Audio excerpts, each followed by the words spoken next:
الحمد لله الذي كفى وسلام على عباده الذين اصطفى. أما بعد فقد قال الله تبارك وتعالى في القرآن الكريم: رب اشرح لي صدري ويسر لي أمري واحلل عقدة من لساني يفقهوا قولي واتقوا يوما ترجعون فيه إلى الله ثم توفى كل نفس ما كسبت وهم لا يظلمون. اللہ رب العالمین کی حمد و ثنا، اس کی بڑائی اور کبریائی جو سارے کائنات کا مالک اور حاکم ہے، نیز درود و سلام کے بے شمار انگن درود و سلام کے نذرانے ہوں تمام نبیوں اور رسولوں پر، بالخصوص آمنہ کے لال عبداللہ کے لخت جگر، آمنہ کے نور نظر، امام کائنات، تاجدار مدینہ، احمد مجتبی محمد مصطفیٰ صلی اللہ علیہ وسلم پر.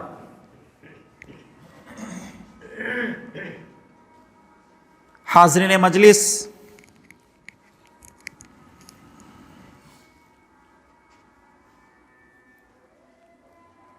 اللہ رب العالمین کی ذات وہ ذات ہے، اگر وہ چاہے تو پلک جھپکتے ہی ایک غلام کو بادشاہ بنا دے. وہ جسے چاہے کمزور پیدا کرے، جسے چاہے طاقتور بنائے، اور جسے چاہے اس کو بچپن ہی میں اس کی وفات کر دے، اور جسے چاہے اس کو لمبی عمر عطا فرمائے. دنیا کی ہر چیز اسی رب کے قبضے قدرت میں ہے. کائنات کا ایک ذرہ، ایک ٹکڑا بھی اللہ رب العالمین کے اجازت کے بغیر نہ ہٹ سکتا ہے، نہ ہل سکتا ہے، نہ چل سکتا ہے. اگر انسان کے بس میں کوئی چیز ہوتی تو کوئی انسان غریب نہ ہوتا، کوئی انسان بے اولاد نہ ہوتا، اور کوئی بھی انسان فقیر نہ ہوتا، اور کوئی بھی انسان کبھی بیمار نہ ہوتا. ہر شخص عیش و عشرت کے ساتھ زندگی بسر کرتا.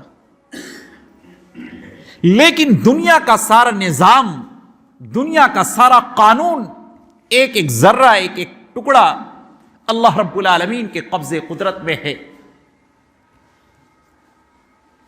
حاضرین مجلس، میں نے ابھی محترم سے دنیا کی حقیقت کیا ہے، ایک مختصر سے وقت میں بہت ساری باتیں سننے کو ملی کہ دنیا کی حقیقت کچھ نہیں ہے. لیکن آج میں یہ بتاؤں گا کہ سب سے بڑا بیوقوف اور سب سے بڑا احمق انسان وہ ہے جو انسان اس دنیا میں آنے کا مقصد نہ جان سکا ہو، کہ انسان کے اس دنیا میں آنے کا مقصد کیا ہے. ہم جیسے چاہیں ویسے زندگی بسر کریں، جوان ہو، بڑھاپے کی عمر کو پہنچ جائیں، موت آ کر کے گلے لگا لے، قبر کے حوالے ہو جائے. کیا یہ ہماری زندگی ہے؟ ایک صاحب کہنے لگے کہ دنیا میں اتنی دولت اکٹھا کر لو، اتنی دولت کما لو، اس دنیا میں آئے ہو تو کچھ کر کے دکھاؤ. قارون کے پاس بھی دولت رہی، فرعون تو کہتا تھا انا ربکم الاعلی، شداد کے پاس بھی دولت رہا. حاضرین گرامی، ایسی دولت کو اپنے پاؤں کی ٹھوکر پہ رکھیں جو انسان دولت پانے کے بعد اللہ رب العالمین کا شکریہ نہ ادا کرتا ہو، 5 وقت کی نماز نہ ادا کرتا ہو، اللہ رب العالمین کو یاد نہ کرتا ہو. قارون کے پاس بھی دولت رہا، فرعون کے پاس بھی دولت رہی، شداد کے پاس بھی دولت رہا، لیکن یہ ناشکرے تھے، اللہ رب العالمین پر ایمان نہیں لانے والے تھے. آپ حضرات بحسن خوبی جانتے ہیں کہ ان کا انجام کیا ہوا. دنیا کے اندر انسان دولت کمانے کے لیے نہیں آیا کہ دولت اکٹھا کر لیں. اس دنیا میں انسان کے پاس بہت سارے مسائل ہیں، بہت سارے مسائل ہیں. آپ کسی سے پوچھیں کیا حال ہے، ہر انسان کہتا ہے خیریت ہے. اور بتائیے، بڑی پریشانی ہے. ہر انسان کے پاس کوئی نہ کوئی مسئلہ ہے. کوئی اپنی اولاد کے فکر میں لگا ہوا ہے کہ اس کا اولاد ناکارہ ہے، اس کی اولاد اس کی بات نہیں مانتی. ہر انسان کے ساتھ مسئلہ لگا ہوا ہے. کوئی غریبی سے پریشان ہے، کوئی اپنے گھر کے مسئلے کو لے کر کے الجھا ہوا ہے، کوئی روزی کی تلاش میں پریشان ہے، الجھا ہوا ہے. امیری غریبی کا مسئلہ ہے. ہر انسان کے پاس کوئی نہ کوئی مسئلہ ہے. لیکن انسان کا اصل مسئلہ کیا ہے؟ اگر انسان اس مسئلے کو سمجھ جائے کہ اس دنیا کے اندر کیوں آیا، کس وجہ سے آیا اور مجھے کیا کرنا ہے، تو انسان کی زندگی کامیاب ہو جائے گی. حضرت گرامی، وہ آیت، اس آیت سے آگے میں پڑھتا ہوں جو بھی پڑھی گئی، کُلُّ نَفْسٍ ذَائِقَةُ الْمَوْتِ وَإِنَّمَا تُوَفَّوْنَ أُجُورَكُمْ يَوْمَ الْقِيَامَةِ فَمَنْ زُحْزِحَ عَنِ النَّارِ وَأُدْخِلَ الْجَنَّةَ فَقَدْ فَازَ وَمَا الْحَيَاةُ الدُّنْيَا إِلَّا مَتَاعُ الْغُرُورِ. ہر انسان کو موت کا مزہ چکھنا ہے. وَإِنَّمَا تُوَفَّوْنَ أُجُورَكُمْ يَوْمَ الْقِيَامَةِ، اور جو شخص قیامت کے دن جہنم کی عذاب سے اور جہنم کی دہکتی ہوئی آگ سے بچا لیا گیا، فقد فاز، اس کے لیے بہت بڑی کامیابی ہے. وَمَا الْحَيَاةُ الدُّنْيَا إِلَّا مَتَاعُ الْغُرُورِ. یہ دنیا کی زندگی تو کچھ نہیں ہے، یہ دھوکے کا سامان ہے، دھوکے کا گھر ہے. یہاں بات یہ سمجھ میں آئی کہ دنیا یہ کھیل اور تماشا ہے. گھر بنایا، بلڈنگ بنائی، اس کے بعد اس میں رہنے والے قبر میں سو رہے ہیں. کہاں چلے گئے؟ قبر کے حوالے ہو گئے. جس طریقے سے ایک بچہ کھلونا بناتا ہے، اینٹا ویٹا رکھ کر کے اپنے گھر کو سجاتا ہے، شام کے وقت اس کو برابر کر کے اپنے گھر واپس چلا جاتا ہے. اسی طریقے سے انسان کی زندگی کا مسئلہ ہے کہ انسان گھر بناتا ہے، اسے کیا پتا کہ ایک دن اس گھر کو بھی چھوڑ کر کے وہاں سے رخصت ہو جائے گا. یہ دنیا، یہ جو تمہارے گھر ہیں، بڑے بڑے بنگلے، یہ بھی ایک بچوں کے کھلونے کی طریقے سے ہے. فرق یہ ہے کہ بچہ چھوٹا کھلونا بناتا ہے اور تم بڑا کھلونا بناتے ہو. قرآن نے خود کہا نا، وَمَا الْحَيَاةُ الدُّنْيَا إِلَّا مَتَاعُ الْغُرُورِ. دنیا کی حقیقت و دنیا کی زندگی کچھ نہیں ہے. اور جو شخص آخرت میں قیامت کے دن اللہ رب العالمین کے سامنے میدان حشر میں جہنم کی آگ سے بچا لیا گیا، اس کے لیے بہت بہت بڑی کامیابی ہے. ہم اور آپ اس دنیا کے اندر کس لیے آئے پتا چلا؟ اس وجہ سے آئے کہ ہم نیکیاں کر لیں، زیادہ سے زیادہ نیکیاں اکٹھا کر لیں، آخرت کی تیاری کر رہے. ہم اور آپ اس چیز کو بحسن خوبی سمجھ لیں کہ دنیا میں انسان کے آنے کا مقصد یہ ہے کہ اللہ رب العالمین کے سامنے جب وہ حاضر ہو تو نیکیاں لے کر کے جائے اور آخرت کی تیاری کرے. یہ دنیا کیا ہے؟ یہ دنیا ایک امتحان گاہ ہے. جس طریقے سے بچہ اسکول میں اپنے گھر پر تیاری کرتا ہے ایگزام دینے کے لیے، اگر اس نے اچھے سے تیاری کی تو نمبر کیسے ملے گا؟ اس کو فرسٹ نمبر ملے گا، اچھا نمبر ملے گا. اور یہ دنیا امتحان گاہ ہے. آپ جس طریقے سے دنیا میں آپ تیاری کریں گے، آخرت میں اس طریقے سے آپ کو رزلٹ ملے گا. ہم اور آپ یہ سوچ لے سمجھ لے کہ ہم کس طریقے سے تیاری کر رہے ہیں۔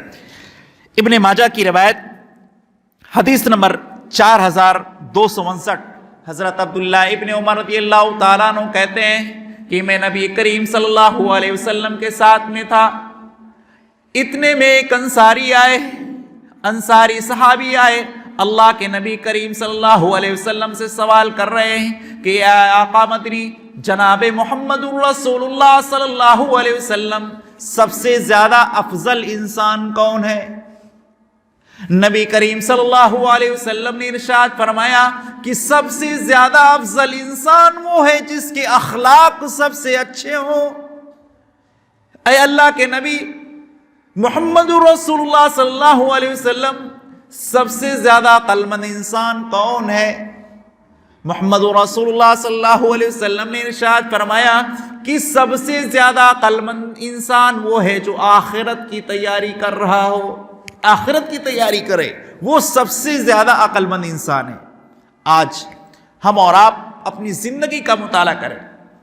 آج ایک انسان دوسرے انسان سے پوچھتا ہے، آج ایک دوست دوسرے دوست سے پوچھتا ہے کہ بھیا ہم کو بھی کوئی ایسی چیز بتا دے جسے میں کر کے ترقی کر لے جاؤں، زیادہ سے زیادہ پیسہ کما لوں، زیادہ سے زیادہ دولت اکٹھا کر لوں، 4 ویلر گاڑیاں لے لوں، ایئر کنڈیشن کا مکان ہو جائے، اے سی وغیرہ کا انتظام کر لوں۔ کوئی مجھے ایسا سسٹم بتائیں یا کوئی ایسا ویزا دے دے کہ جا کر کے میں امیر آدمی ہو جاؤں۔ یہ انسان کا ذہن بنا ہوا ہے۔ حاضرین گرامی، صحابہ کرام رضوان اللہ علیہم اجمعین اللہ کے نبی کریم صلی اللہ علیہ وسلم کے پاس میں آتے اور سوال کرتے کہ اے اللہ کے نبی صلی اللہ علیہ وسلم، آپ مجھے ایسی چیز بتلائیں، ایسا عمل بتلائیں جسے میں کر کے جنت میں چلا جاؤں، جسے میں کر کے جنت میں چلا جاؤں۔ صحابہ کرام رضوان اللہ علیہم اجمعین کو آخرت کی فکر اتنی تھی، دنیا کی دولت کو پاؤں کی ٹھوکر پہ رکھ دیا صحابہ کرام رضوان اللہ علیہ اجمعین نے۔ ہم کیسے زندگی بسر کریں؟ صحابہ کرام رضوان اللہ علیہ اجمعین والی زندگی بسر کریں، جس طریقے سے نبیوں نے زندگی بسر کی، ولیوں نے زندگی بسر کی، اس طریقے سے ہم اور آپ زندگی بسر کریں۔ حاضرین گرامی، آج ٹھنڈک کا ماحول ہے، ہر انسان اس ٹھنڈک سے بچاؤ کے لیے ایئر کنڈیشن، کوئی گرم ہوتا ہے اس کا انتظام کرتا ہے، اسی طریقے سے رضائی گدے وغیرہ کا انتظام کرتا ہے کہ میں ٹھنڈک سے بچ جاؤں۔ او بندگان خدا، 60 سالہ اور 70 سالہ زندگی کے لیے انسان اتنی محنت کرتا ہے، اتنی محنت کرتا ہے، پوری زندگی کھپا دیتا ہے کہ میری زندگی اچھے سے گزر جائے۔ یہی ٹھنڈک سے بچنے کے لیے انسان طرح طرح کی ترکیبیں کرتا ہے کہ وہ ٹھنڈک سے بچ جائے، لیکن 60 سالہ اور 70 سالہ زندگی کے لیے اتنی محنت، اور اس ایک دن کے لیے میں نے کیا تیاری کی ہے جس وقت ہم اللہ رب العالمین کے سامنے کھڑے ہوں گے۔ غالباً حدیث میں آتا ہے 50 سال یا 50,000 سال کا ایک دن ہوگا، اللہ رب العالمین کے سامنے ہم اور آپ کھڑے ہوں گے، اور اللہ رب العالمین کے سامنے ہم سوال کے جواب دیں گے کہ دنیا کے اندر ہم نے کس طریقے سے زندگی بسر کی ہے، اس دن کے لیے ہم نے کیا تیاری کر رکھی ہے۔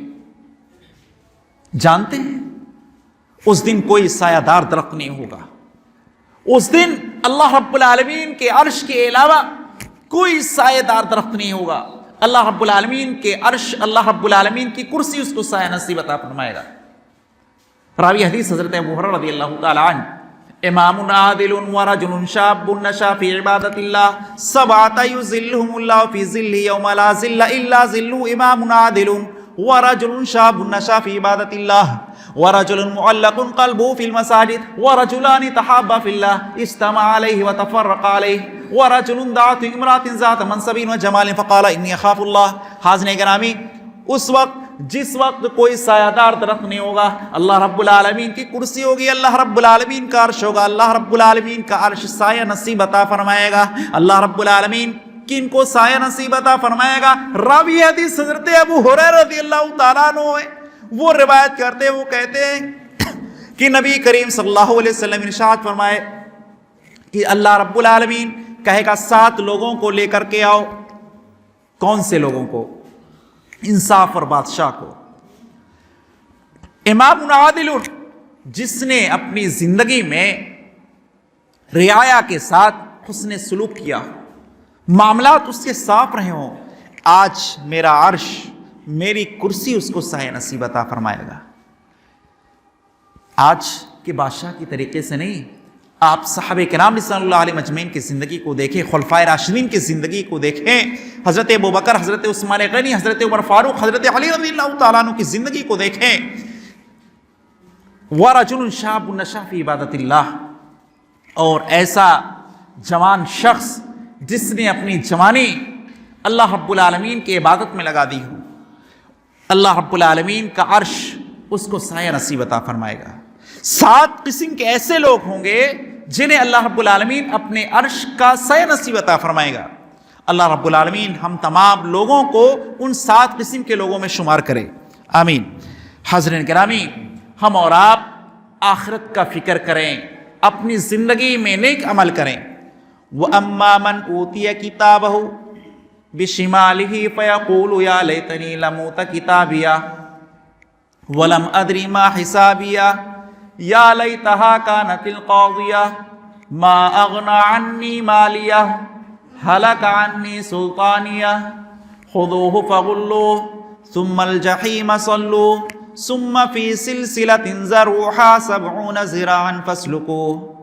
اس دن جس کا نام اعمال بائیں ہاتھ میں دیا جائے گا، وہ کہے گا کاش یہ میرا نام اعمال میرے بائیں ہاتھ میں ملنے سے پہلے میری موت طاری ہو چکی ہوتی، میں مر چکا ہوتا، لیکن یہ میرا نام اعمال مجھے بائیں ہاتھ میں نہ ملتا۔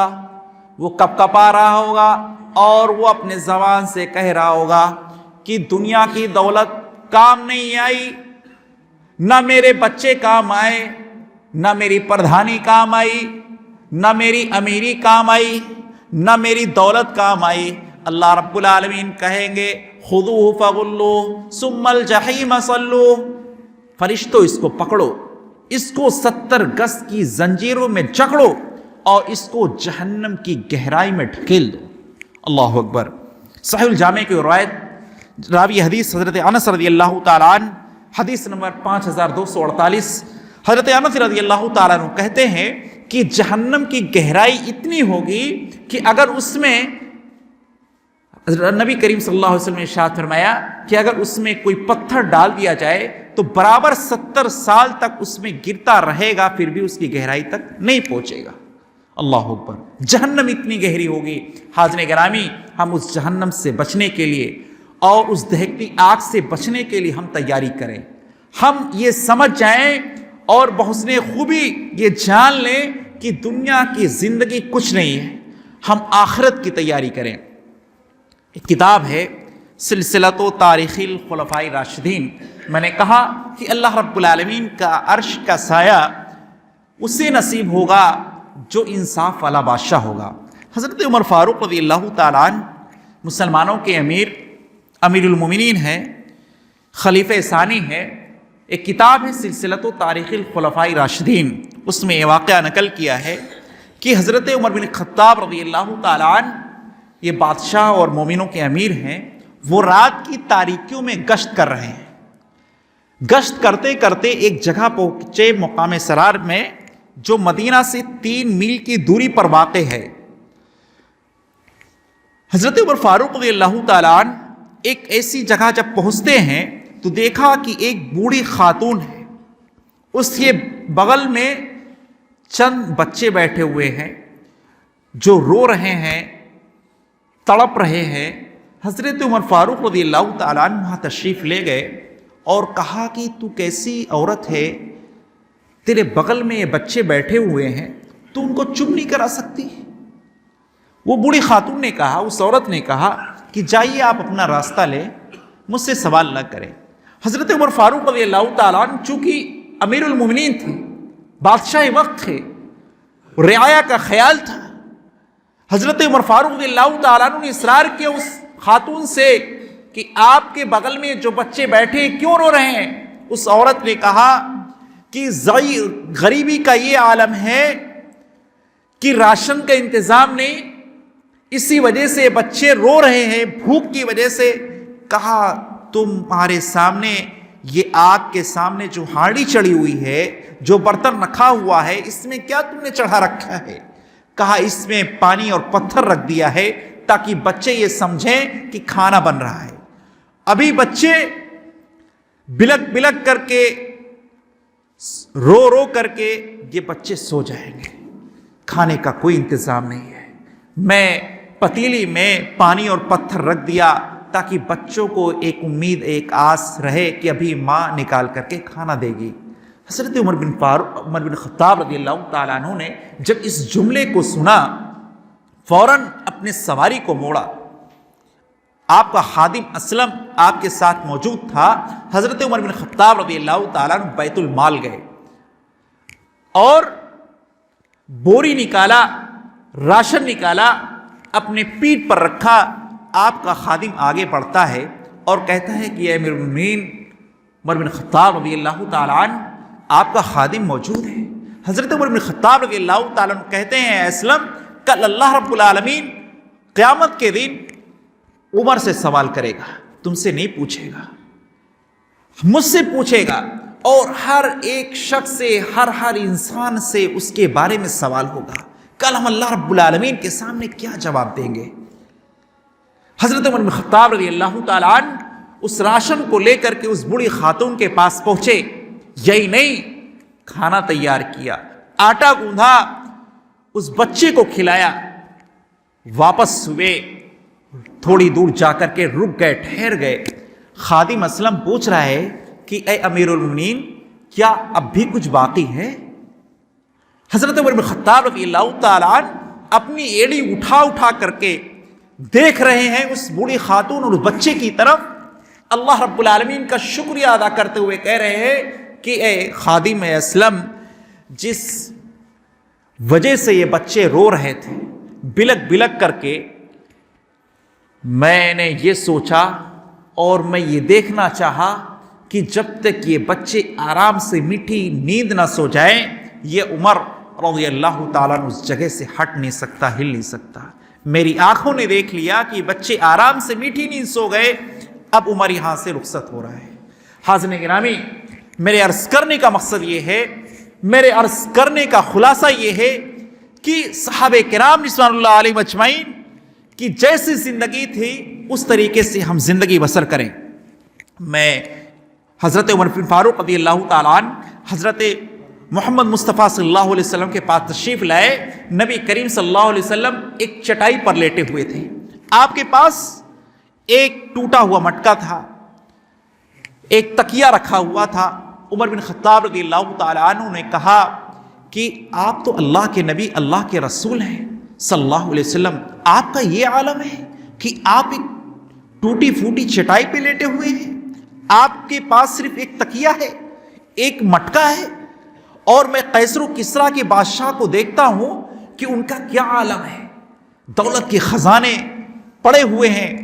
اللہ کے نبی کریم صلی اللہ علیہ وسلم کا یہ سننا تھا، حضرت عمر بن فاروق رضی اللہ تعالیٰ عنہ کے زبان مبارک سے فوراً اٹھ کر کے بیٹھ گئے اور محمد رسول اللہ صلی اللہ علیہ وسلم نے ارشاد فرمایا، اے عمر رضی اللہ تعالیٰ عنہ، کیا تم یہ پسند نہیں کرتے کہ ہمارے لیے آخرت ہو اور ان کافروں کے لیے یہ دنیا جنت ہو؟ حاضرین گرامی، ہم اور آپ اس آخرت کی تیاری کریں اور دنیا کی ٹھوکر کو، دنیا کی دولت کی اپنی ٹھوکر پہ رکھ دیں۔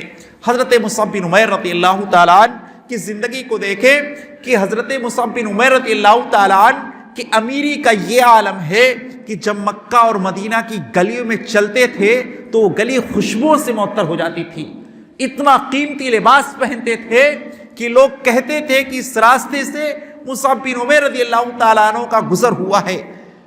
لیکن جب مصعب بن عمیر رضی اللہ تعالیٰ عنہ ایمان لے آئے تو ان کی والدہ نے، ان کے والدین نے اس جرم سے ان کو گھر سے بے گھر کر دیا کہ آپ ایمان لے آئے۔ ان کے جسم سے کپڑے بھی نکلوا لیے۔ اللہ کے نبی کریم صلی اللہ علیہ وسلم کے پاس تشریف لے گئے، اپنے جسم کو پتوں سے ڈھکے ہوئے ہیں، محمد رسول اللہ صلی اللہ علیہ وسلم کے پاس حاضر ہوئے۔ اللہ کے نبی کریم صلی اللہ علیہ وسلم نے جب یہ کیفیت دیکھی رونے لگے. کہا یہی مصعب بن عمیر رضی اللہ تعالی عنہ جب ایمان نہیں لائے تھے تو ان کا عالم یہ تھا کہ ان کے اوپر فاخرانہ لباس ہوا کرتے تھے، لیکن آج اسلام کے خاطر دنیا کی دولت کو انہوں نے ترجیح نہیں دی، دنیا کی دولت کو پاؤں کی ٹھوکر پہ رکھ دیا. حاضر گرامی، ہم اور آپ جو زندگی بسر کر رہے ہیں، ہماری زندگی اس طریقے سے ہو کہ ہم دنیا کے لالچ میں نہ پھنسیں، دنیا کی دولت کے کمانے کے چکر میں ہم اللہ رب العالمین کو نہ بھولیں. کیا ہم اللہ رب العالمین کے سامنے جب حاضر ہوں گے تو کیا جھوٹ بول کر کے بچ جائیں گے؟ ہرگز نہیں. قرآن مقدس کی وہ آیت کہ الیوم نختم علی افواہہم وتکلمنا ایدیہم وتشہد ارجلہم بما کانوا یکسبون. ہم اس دن انسان کے منہ پر مہر لگا دیں گے، ان کا ہاتھ ہم سے گفتگو کرے گا، اور کہاں چلے تھے ان کا پیر گواہی دے گا، آپ کا ایک ایک عضو گواہی دے گا کہ آپ نے کس طریقے سے اس دنیا کے اندر زندگی بسر کی. حاضر گرامی، اس دنیا کی جو زندگی تمہیں ملی ہے یہ مختصر سی زندگی ہے، ہم اس میں زیادہ سے زیادہ نیکیاں اکٹھا کر لیں. اس دنیا کو کمانے کے لیے، اس دنیا کو خوبصورت بنانے کے لیے اگر ہمیں وطن چھوڑنا پڑے تو وطن چھوڑ دیتے ہیں، اگر ہمیں گھر بار چھوڑنا پڑے تو گھر بار چھوڑ دیتے ہیں، اگر ہمیں اپنے ماں باپ کو چھوڑنا پڑے تو دنیا کو بہتر بنانے کے لیے، اپنے گھر کو بنانے کے لیے اس انڈیا کو ترک کر کے ہم سعودی چلے جاتے ہیں، کویت چلے جاتے ہیں، امریکہ چلے جاتے ہیں، تاکہ یہ دنیا کی زندگی اور ہمارے گھر کی زندگی بہتر بن جائے. لیکن آخرت کی زندگی اور تمہاری جنت تمہارے لیے بن جائے، ہم نے اس کے لیے کیا تیاری کی؟ مؤذن کہتا ہے حی علی الصلاح، آؤ نماز کی طرف. مؤذن کہتا ہے حی علی الفلاح، آؤ کامیابی کی طرف. تم نے اپنے گھر کو چھوڑا کہ نہیں چھوڑا؟ تم نے اپنے بستر کو چھوڑا کہ نہیں چھوڑا؟ ہم اور آپ جائزہ لیں، ہم اور آپ غور کریں. مؤذن کہتا ہے کامیابی کی طرف. انسان کہاں جا رہا ہے، کس طرف جا رہا ہے؟ اس کے لیے آپ کو تیاری کرنا ہوگا، اور یہ جان لیجئے کہ قبر کا عذاب برحق ہے. اللہ کے نبی کریم صلی اللہ علیہ وسلم نے ارشاد فرمایا کہ اگر اس بات کا اندیشہ نہ ہوتا کہ لوگ اپنے رشتہ دار کو، اپنے احباب کو دفنانا چھوڑ دیں گے، تو میں اللہ رب العالمین سے دعا کرتا کہ اے اللہ رب العالمین، آپ ان لوگوں کو جو قبر میں عذاب ہو رہا ہے ان کو سنا دو. لیکن اس بات کا خدشہ ہے کہ تم لوگ دفنانا چھوڑ دو گے. حاضرین گرامی، ہم اور آپ آخرت کی تیاری کریں. چونکہ پروگرام پوری رات نہیں چلے گا، ہمارے پاس الحمدللہ دو بہترین خطیب ہیں، فضیلت الشیخ قاضی اسماعیل فیضی حفظہ اللہ اور فضیلت الشیخ ریاضی صاحب موجود ہیں. وہ آپ کے سامنے خطاب فرمائیں گے. میں بہت زیادہ کچھ نہ کہتے ہوئے میں صرف یہی عرض کرنا چاہوں گا کہ اس دنیا کے اندر ہم اور آپ اس وجہ سے آئے ہیں کہ ہم زیادہ سے زیادہ نیکیاں کر لیں، زیادہ سے زیادہ نیکیاں کما لیں، اور یہ نیکیاں ہم اللہ رب العالمین کے سامنے لے کر کے حاضر ہوں، یہ ہمارے لیے نجات کا ذریعہ بنے. ہم اس دنیا کے اندر زیادہ سے زیادہ نیکیاں کر کے جائیں، اور ہماری کامیابی یہ ہے، آؤ نماز کی طرف، آؤ مسجد کی طرف. اللہ رب العالمین سے دعا ہے کہ اللہ رب العالمین ہم تمام لوگوں کو قرآن و سنت کے مطابق زندگی بسر کرنے کی توفیق عطا فرمائے. آمین. وآخر دعوانا الحمدللہ رب العالمین.